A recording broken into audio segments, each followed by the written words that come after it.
Hello, you're watching A News. I'm Dilek Tuna. Here are the top stories for the hour. Poland demands UN Security Council take critical preventive measures against Moscow after drone incursions. Russia and Belarus start joint military drills. NATO launches Operation Eastern Sentry.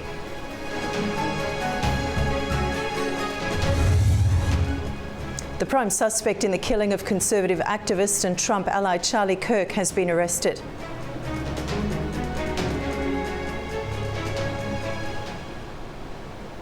Poland has accused Russia of a deliberate violation of its sovereignty after multiple drones entered its airspace during a wave of attacks on Ukraine.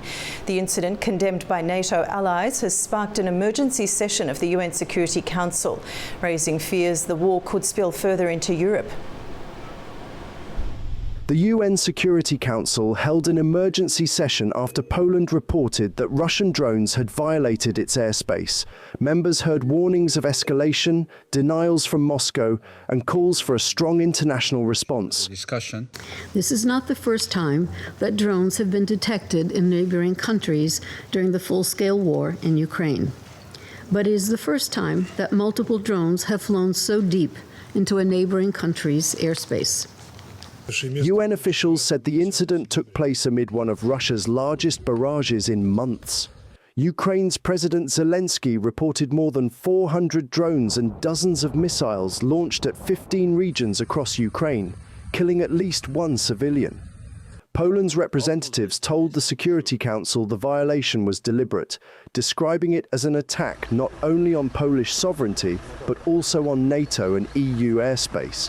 For the first time since the beginning of Russia's full-scale invasion against Ukraine in 2022, Poland's territorial integrity and, simultaneously, NATO and EU airspace was violated on such an unprecedented and massive scale.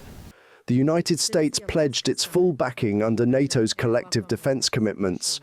Washington said consultations were already underway with allies under Article 4 of the North Atlantic Treaty.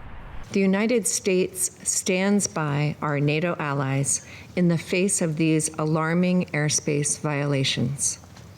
The United States is consulting with Poland and our other NATO allies under Article 4 of the North Atlantic Treaty. And rest assured, we will defend every inch of NATO territory. Ukraine warned the world was now facing a dangerous new phase. Its envoy told the Council Russia's actions were not a mistake, but a calculated attempt to push the war beyond Ukraine's borders. But Russia flatly rejected the allegations. Its ambassador insisted the drones could not have reached Polish territory and accused European leaders of exploiting the incident to escalate tensions. There were no targets marked on Polish territory. The maximum range of the drones used in this strike did not exceed 700 kilometers, which makes it physically impossible for them to reach Polish territory. Yet Poland displayed debris of downed drones marked with Russian lettering, saying it was indisputable evidence of Moscow's intent. Warsaw urged the UN Security Council to issue a strong response to Russia after drones violated its airspace, demanding it as critical preventive measures. Experts say the incident marks one of NATO's most serious security challenges since the start of the Russia-Ukraine war. As the UN Security Council held an emergency session over the drone incursions into Polish airspace at the request of Warsaw, France had summoned the Russian ambassador for explanations. For more on that and other developments, we go to Paris and our Ross Cullen. Well, the incursion by drones into Polish airspace has left NATO and the EU scrambling for a response. On Friday, France summoned the Russian ambassador here in Paris to the Foreign Ministry for explanations, although Moscow denied targeting Poland and said it was ready to hold consultations on the issue with the Polish Defense Ministry. However, the French president is sufficiently concerned to have authorized 3 Rafale combat jets to be sent to be based in Poland to further strengthen NATO's eastern flank. On Thursday, the NATO Secretary-General Mark Rutte held conversations with EU ambassadors. Both NATO and the EU are worried that they would not be able to regularly deploy multi-million-dollar combat aircraft to intercept waves of what would be cheap drones. Now, the Polish Prime Minister Donald Tusk invoked Article 4 of the NATO treaty after the incident. That article allows for consultations to be held within the alliance and serves as a political precursor to Article 5. Now, that's the famous article which states that an attack on one NATO member state is seen as an attack on all. The EU and NATO want to step up pressure on Moscow, which on Friday began 3 days of military maneuvers inside Belarus. The armed forces exercises are seen with particular concern in Poland, Latvia and Lithuania, all three NATO members, and all three of them border Belarus. The violation of Polish airspace comes as ceasefire attempts between Russia and Ukraine stall, and the prospect of a President Putin, President Zelensky meeting begins to look ever more distant. Also on Friday, the Kremlin announced that peace negotiations with Kiev would be paused for now. Ross Cullen for A News in Paris. Russia and Belarus began a major joint military exercise with drills taking place in both countries and in the Baltic and Barents Seas. The exercise comes just days after Poland shot down suspected Russian drones over its airspace. As Moscow claims the drills are not directed against anyone, Western countries remain on alert. Russia and its key ally Belarus on Friday began their Zapad 2025 joint military exercises amid escalating tensions following Russian drone incursions into Polish airspace during an attack on Ukraine earlier this week. Zapad, which means west in Russian, will continue until September 16th. Russia said the exercises will play out in 2 phases, with the first focused on defense and coordination, and the second on regaining ground and defeating enemy forces. Belarus has described the exercises as defensive and limited to its eastern regions. Officials in Minsk said in January that 13,000 troops would take part, but later reduced the figure to about half that number. The Kremlin insists the drills were planned well before the drone incident, but tensions are running high. Poland shut its last open border crossings with Belarus overnight, with state media in Minsk showing guards laying barbed wire along the frontier.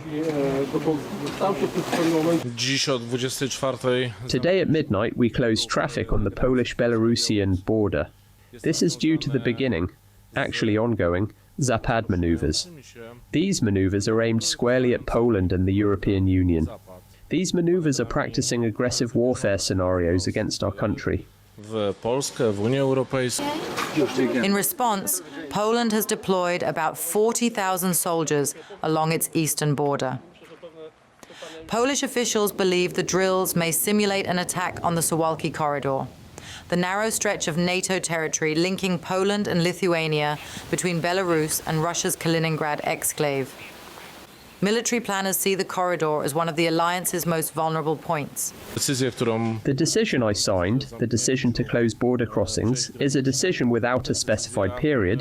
The decision is valid until further notice. We will continually analyse the situation and, if necessary, make a decision to restore border traffic. These developments suggest that Ukraine's allies now feel threatened and concerned about the future of the continent, as this is the first time since 2022 that Russia's major military drills will take place in such close proximity to Europe. NATO is launching a new mission to bolster the defence of Europe's eastern flank in response to Russian drone incursions into Polish airspace. Secretary-General Mark Rutte said. Announcing Operation Eastern Sentry, Rutte said the incursion was reckless and unacceptable. The mission is set to involve a range of assets integrating air and ground. Secretary-General, followed by a statement from the This military activity will commence in the coming days and will involve a range of assets from allies including Denmark, France, United Kingdom, Germany and others. In addition to more traditional military capabilities, this effort will also feature elements designed to address the particular challenges associated with the use of drones. I have issued the order tonight for Eastern Sentry to begin. The order went out as this press conference began, and so operations are being brought together immediately underneath my authorities as SACEUR. Ukraine's president hosted US Special Envoy Keith Kellogg in Kyiv for talks on security guarantees for Kyiv and putting more pressure on Russia. At a meeting of Yalta European Strategy, he also welcomed Polish Foreign Minister Radoslaw Sikorski for talks on shared security.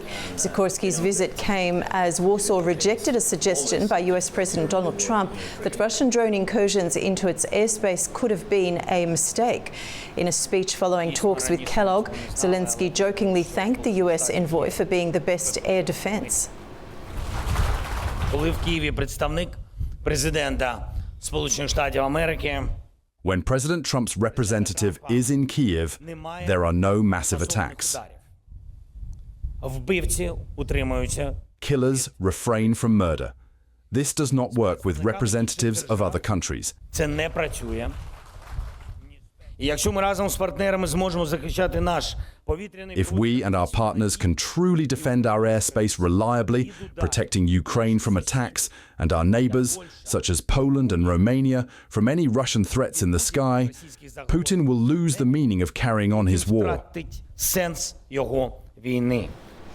Ukraine has struck one of Russia's most important oil terminals, disrupting exports and sparking fierce retaliation. At the same time, Russia has paused peace talks with Ukraine and launched major drills with Belarus. With global leaders condemning the latest strike and oil markets watching closely, we'll explore what these developments mean for the war, diplomacy and Russia's resilience.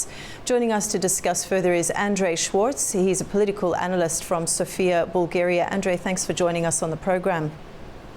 Thank you so much for inviting me. Now, Primorsk is a major hub for Russian crude exports. How significant is the damage and what are the possible economic ripple effects, both in Russia and globally? So from what we've heard up until now, 2 oil tankers have been damaged, as well as a pumping element which pumps oil from the shore onto these tankers. The estimated damage to Russia is evaluated at about $40 million per day. And the pumping of oil onto these tankers happens basically 7 days per week, 24 hours a day. So you can estimate that, within the space of 25 days, you are looking at $1 billion in damage to Russia's exports. And obviously, at this point in time, and for decades, Russia's main exports have been its oil and gas. So Ukraine is trying to damage the flow of oxygen, basically, to the attacks onto its soil, onto its people. And this is why it's launching these attacks all around Russia. This is one of the longest distances from Ukrainian territory that Ukraine has managed to hit. And we are looking at about 1,500 kilometers from Ukrainian soil at Primorsk, which is, further up from St. Petersburg, lower than Finland, just for folks who do not know where the location is. And obviously, this is the main channel for exports towards the West. This is what Ukraine is trying to impact, and also Ukraine is trying to instill fear into Russia's rulers and to divert some of its resources, financial and military, towards areas which Russia thought are safe otherwise. By diverting these resources, including anti-aircraft guns, it permits for Ukraine to attack other areas closer to its territory as well. And it keeps Russia in check. Now, Andrei, Russia has announced a pause in peace talks and joint military exercises with Belarus. Are these moves directly linked to the attack, a show of force, retaliation, or strategic repositioning? A very good question. So Zapad, you've presented earlier the Zapad exercises, and they take place for the first time after the invasion in 2022 of Ukraine. Obviously, many countries are part of these. Russia has been trying to gather as many countries as possible. We've seen the meeting in Beijing with Xi Jinping and with others there. It's part of the same. It's part of the same process, really, that Russia and China are trying to build. And so tons of countries are part of the exercises, which used to be just a Russia-Belarus type of joint exercises for years. Now, these pause in talks, I do not believe it's a result of Ukraine hitting Primorsk. We also have to remember what happened a couple of days ago when many drones went into Polish airspace. And apparently, according to some sources, were about, they were not just wandering around, having lost their track from Ukraine, but rather they were on a mission to hit possibly a NATO facility in Poland, NATO territory. So,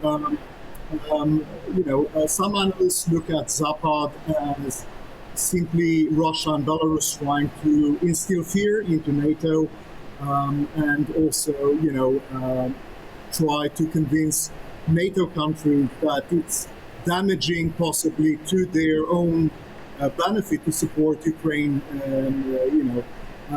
On the other hand, some others believe, and this is very worrying, the potential that Zapad of 2025 is just a smoke and mirrors for possibly attacks onto other countries, just as Zapad 2021 was a precursor and preparation for the attack onto Ukraine from Russia, obviously, but also from Belarus, as we remember. And how credible is it, Andrei? How credible is Moscow's claim that European countries are obstructing Ukraine-Russia dialogue? Is that an attempt to shift blame, or is there some real diplomatic friction there? I do not believe that Russia or anyone in good belief would trust Russia in any way, right? Russia via Putin and Foreign Minister Lavrov and all others were joking about when Western countries, including European states and the US, have warned that Russia is preparing to attack Ukraine. They were, mocking the possibility and saying, these are just words that instill fear and they have no basis. So, I would put the same value onto what Russia is saying now, that it's European countries which prevent a peace agreement over Ukraine. No, it's Russia which has, over the last few days, continued killing Ukrainian civilians which were not embedded with the Ukrainian military in any way, as we've seen perhaps in Gaza, right, with Hamas terrorists embedded within the population as a strategic measure. It's not the same thing we've seen in Ukraine, pensioners waiting for their pensions in a queue, being hit in a cynical and deadly, sadly way by Russia, in a premeditated way, I would add.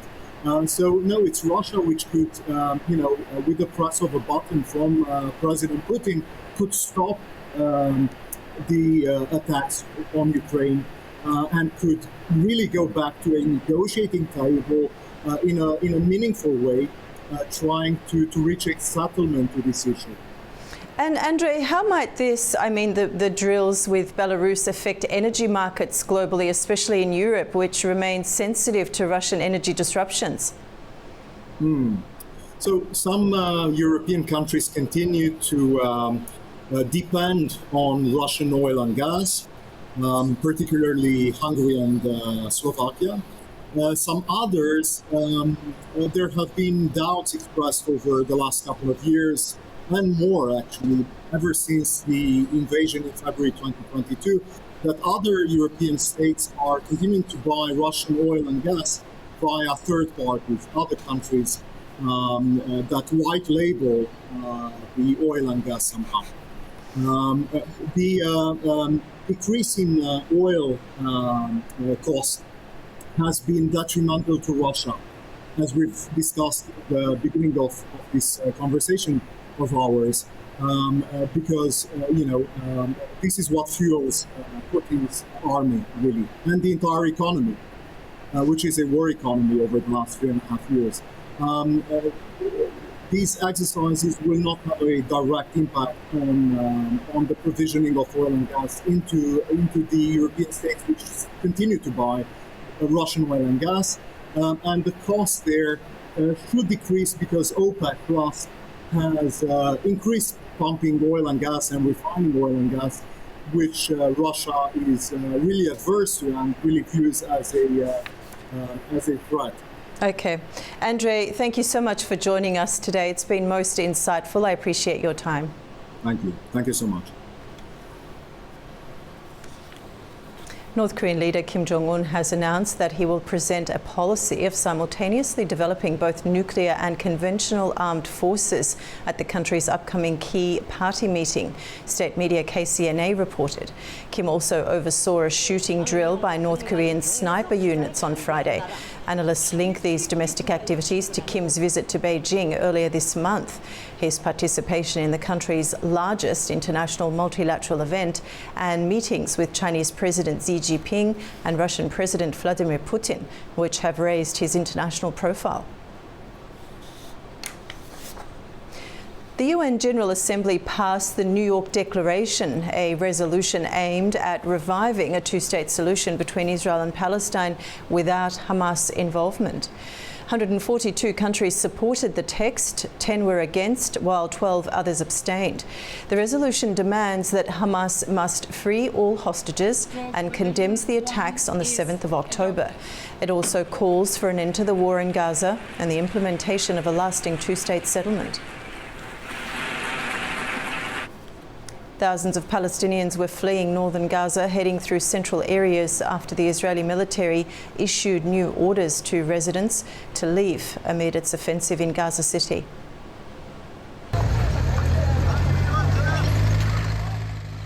Families are carrying their belongings on trucks, carts, vehicles, and some are walking. The Israeli military dropped leaflets warning residents in Gaza City to leave as operations continue against Hamas. Israeli forces say they aim to take full control of the city, where roughly 1 million people are sheltering. As attacks intensify, those leaving the city describe exhausting and chaotic journeys with crowded roads and limited transportation. We've been walking since 5 in the morning, and until now we still haven't arrived. Transportation is overcrowded, all the roads are jammed, no one can walk nor move, and there's no money to get a ride. These children got here walking. Since morning until now, and they are walking, they can't keep going, so they sat down to rest, moving little by little just to get there. Over the past week, Israeli forces have been operating in 3 eastern Gaza City neighborhoods, Shajaya, Zaytun, and Al-Tufa, and briefly sent tanks into Sheikh Radwan. Last Thursday, the army said it controlled 40% of the city. The Israeli army says it has started expanding an area in southern Gaza called Crossing 147 to increase aid access to a humanitarian zone. Preparing for the influx of people leaving the north, Gaza City families continued to stream out of homes in targeted areas, moving west toward the center and along the coast, or south toward other parts of the Strip. Over in the United States, the prime suspect in the murder of right-wing activist Charlie Kirk has been arrested. Utah governor announced that the 22-year-old Tyler Robinson was turned into the authorities by a family friend. Trump ally and conservative commentator Charlie Kirk was shot in the neck while speaking at a campus event at Utah Valley University on Wednesday. Announcing the arrest, the governor told reporters that investigators believe the suspect acted alone, but the the investigation is ongoing. We got him. On the evening of September 11th, a family member of Tyler Robinson reached out to a family friend who contacted the Washington County Sheriff's Office with information that Robinson had confessed to them or implied that he had committed the incident. This information was relayed to the Utah County Sheriff's Office and scene investigators at Utah Valley University. This information was also conveyed to the FBI. A U.S. Immigration and Customs Enforcement officer shot and killed a man on Friday during a detention operation in the Chicago area, the Department of Homeland Security has confirmed.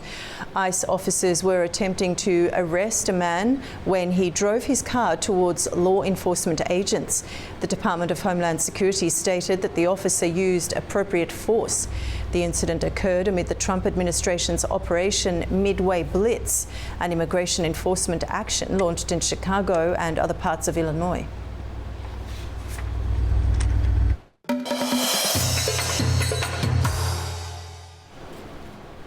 Georgia's State Security Service says it has foiled a major plot.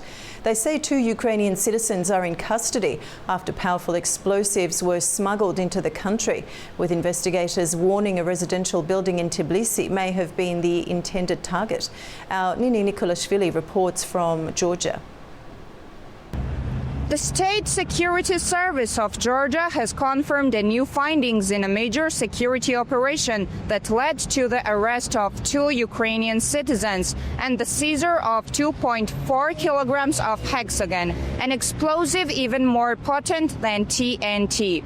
Officials say the substance entered Georgia after passing through Romania, Bulgaria and Turkey, hidden inside a Mercedes-Benz truck with Ukrainian plates that crossed the Sarpi checkpoint on September 10. During searches, investigators also confiscated mobile phones, computers, electronic storage devices, SIM cards, cash and even cocaine. At a special briefing, authorities revealed that the truck driver was handed the explosive on Ukrainian territory by members of the country's special services, referred to as the SBU. According to testimony from one of the detainees, he was instructed to deliver the material to a designated contact inside Georgia. While the suspect initially claimed the explosives were bound for Russia to be used in an operation known as Pautina II, Georgian investigators now say operational materials point instead to a very different target, a residential building in the Avlabari district of Tbilisi. Against this backdrop, the State Security Service says it is actively probing whether the case is linked to the upcoming October 4 elections and the plans of radical groups. Officials stress that while not all details can yet be disclosed, sharing key findings with the public is important from preventive security. The arrests come amid ongoing tensions and accusations in the region. Russian officials have repeatedly alleged that explosives tied to Ukraine were moved through Georgia in past operations, including attacks on the Russian-occupied Crimean Bridge. Georgian authorities have urged caution in drawing conclusions, but with new evidence and a possible domestic target in play, the stakes have sharply escalated. The investigation is ongoing, with officials promising further updates in the coming days. It's Nini Nikolashvili reporting from Tbilisi, A News. Azerbaijan and Turkey discussed prospects for opening the Zangezur corridor. First Deputy Chairman of the Supreme Assembly of the Nakhchivan Autonomous Republic, Bakhtiar Mamadov, met with a delegation led by Kürşat Zorlu, Deputy Chairman of Turkey's ruling Justice and Development Party. The sides noted that today, thanks to the joint efforts of the presidents of Azerbaijan and Turkey, bilateral ties have been elevated to the level of strategic partnership.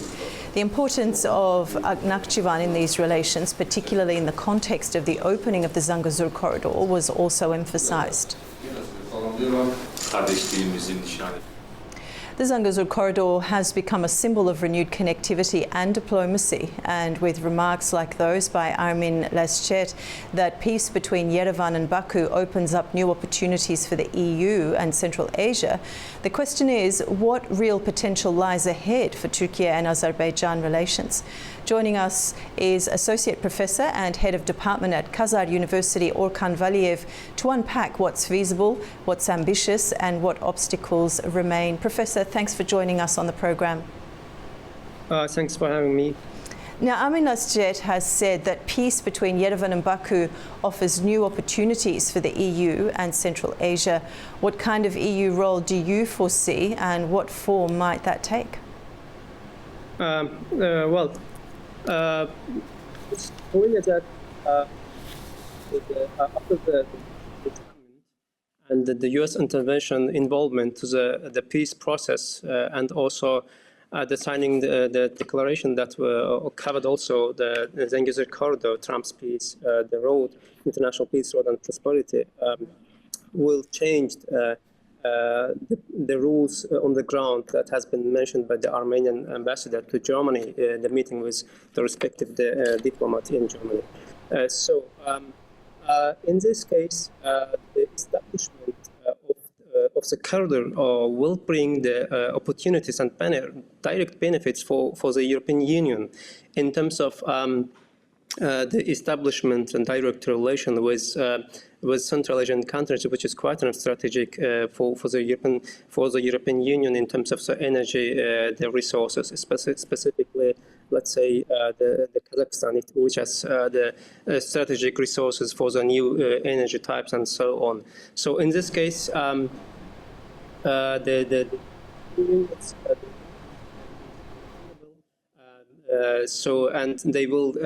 they are trying to integrate to this the process.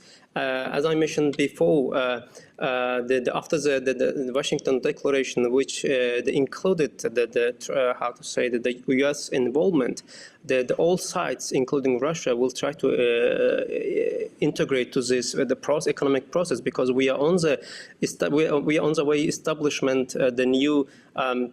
The economic road, because it's clear that the Georgian side is not enough. It was because of its limitation and other the issues. And Zangezur corridor is an inevitable solution for the establishment of the new the global the trade road. So that's why the Azerbaijan and Turkey are still the strategic the access on these roads that maybe we will discuss. So. The European Union just started to integrate to this process, then try to get benefit. We can understand this the explanation. How do Central Asian countries view this corridor and Turkey-Azerbaijan cooperation, as a chance for greater integration or as competition? Yeah, Central Asian, from their perspective, it has. There are 2 points. The first, we can understand within the framework of Turkic devolved, the organization of Turkic devolved. This process will strengthen the relation among the member countries. And in addition, the relations, specifically Kazakhstan and Uzbekistan, their relation with the European Union, and it will be the new the option for them. So for this perspective, we can understand President Aliyev's and President Erdogan's the statement right after the Second Karabakh War that all sides will get benefits through Zangezur corridor. Now we can understand that European Union and including Central Asian countries have been trying to integrate to this process and understood its benefits because, as I mentioned before, we are on the way to establishment the new economic road that all sides try to integrated to this process, that because the Zangezur the corridor will eventually include the railroads, the fiber optic lines, but let's say the pipelines and so on, that all sides will need to integrate to this benefit to this the project to get benefit. So from the Central Asian countries, yes, there was a Turkic vote, and also the enhanced relations with European Union will, there will be the certain benefits for the perspective, because they need to diversify their relations, international relations, economic relations, because it's clear that they have Russia and China in terms of the politics and economics and so on. Especially Kazakhstan and Uzbekistan has been working on to diversify their relations, involve the European Union in terms of energy issues and so on, and also Turkic World, establishment of the organization of Turkic World opened the new way for the Central Asian countries. Azerbaijan and Turkey they played a key role to this process. And Professor, are there technical, legal or infrastructural obstacles that could slow down corridor operations, i.e. border crossings, customs, infrastructure readiness? Actually, I think that the main obstacle has been solved in Washington. The Washington Declaration, I think, was, as President Aliyev mentioned, was quite enough important, because Azerbaijan, the war is the regional guarantee of the Zangezur Corridor, establishment of this the Zangezur Corridor. As President Aliyev mentioned at the summit, the Washington's involvement has become the international the guarantee on this the establishment of the corridor. So I think that yes, of course, we can discuss some. The challenge in terms of geopolitics and so on. But I think the main one has been solved, that we are on the way to the establishment of the process. That's why, for example, the Professor Kürşat Zorlu's visit to Nakhchivan and the meeting was quite enough meaningful. And how much do historical grievances, domestic politics, in Azerbaijan, Turkey and Armenia, and external actors like Russia, Iran and EU factor into these prospects? Domestically, yes. Azerbaijan and Turkey are ready for this project. From the starting point, right after the Second Karabakh War, the Armenia needed to be involved to this project, but after the Washington summit, the Prime Minister Nikol Pashinyan, on his interview to the American TV, he mentioned its importance, implementation of the Zangezur Corridor and its benefit for all sides. So we can understand, yes, they started to be integrated to the process and to, motivate and convince their society for the establishment of this the project, because being transition region will bring the certain the benefits for long term to the entire region, because the economic cooperation, economic integration will be the key issue to solve the historical the problems, conflicts, memory between the nations and the region that comes from the history. So and Russia, as I mentioned before, I believe they will try to integrate to this the project as it happened in 1994, that during the contract of the century they integrated to the project, because maybe Iran will be the different issue, because they have some reservation, but I think that yes, they'll be part of the project. Okay, and lastly, Professor, could Turkey assume a more mediating or guarantee role in ensuring corridor security or dispute resolution? Or, as you mentioned earlier, now with the closer US involvement, that won't necessarily be the case? Sorry, I couldn't hear you well. Are you able to hear me now, Professor? I can hear you okay.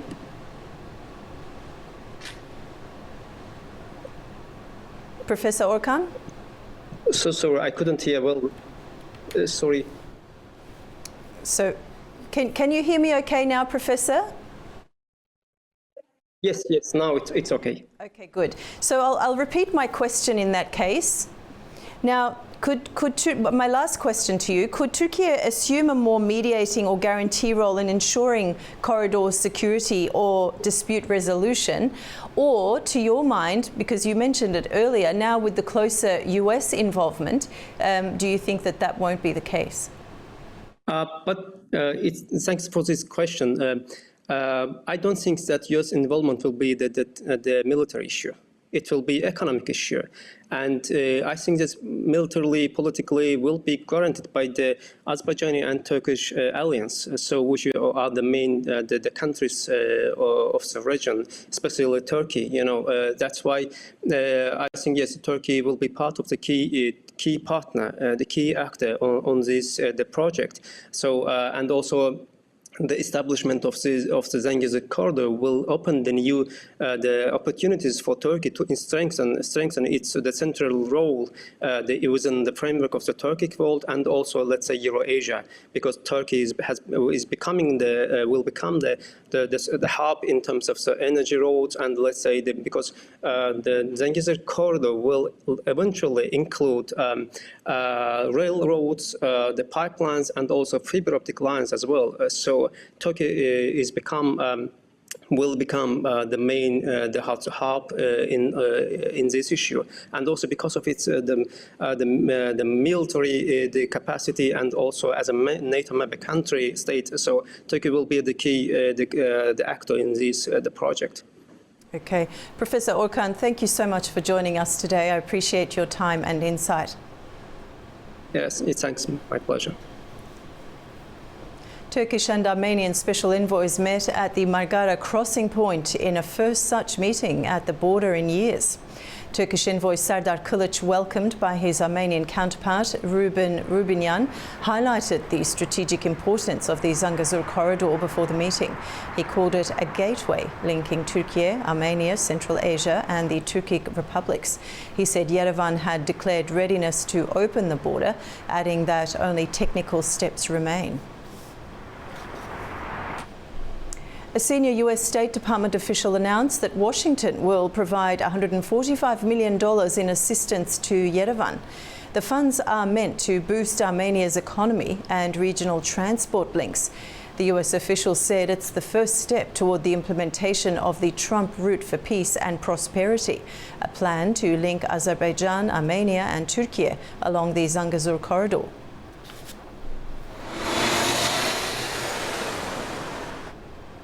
Kazakhstan has announced it's aiming to build more than 1,700 kilometres of new railway tracks by 2027, with hopes to increase transit volumes and modernise key sections of the network. Our Fariza Kalimurzina has the details. Kazakhstan is strengthening its role as a transit hub in Eurasia. According to the press service of the national operator Kazakhstan Temiryolu, over 1,700 kilometers of new railways will be constructed by 2027. Last year, transit rail freight reached 27.4 million tons, and the Ministry of Transport plans to increase this to 67 million tons by the end of 2029. International experts forecast that the figure may reach 100 million tons by 2035. To achieve these goals, Kazakhstan is modernizing existing infrastructure and building new railway lines. Currently, 5 international transport corridors cross the country, including key routes east-west, north-south, and the Trans-Caspian route, also known as the Middle Corridor. Large-scale infrastructure projects are underway. By the end of the year, construction of the second tracks on the Dostok-Mo intersection leading to Chinese border is expected to be completed. Work continues on the new Darbaza-Maktaral line towards the Uzbekistan border, and on the Bakhta-Ayagos railway, which includes a new checkpoint called Bakhta on the Chinese border. Special attention is given to the Trans-Caspian route.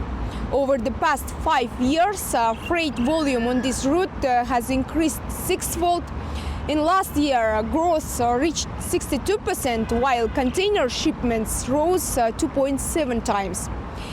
In the first half of 2025, transportation reached 2.3 million tons, 7% more than the same period last year.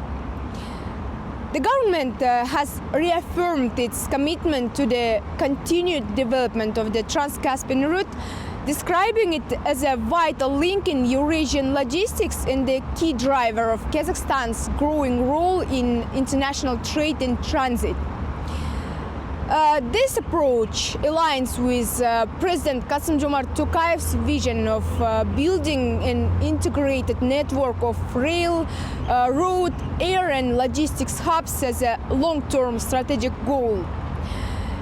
And today, Kazakhstan accounts for nearly 85% of all overland freight traffic between Asia and Europe.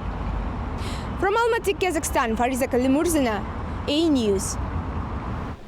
And that's all the news we have for you for now from Baku. Stay tuned to A News for more updates.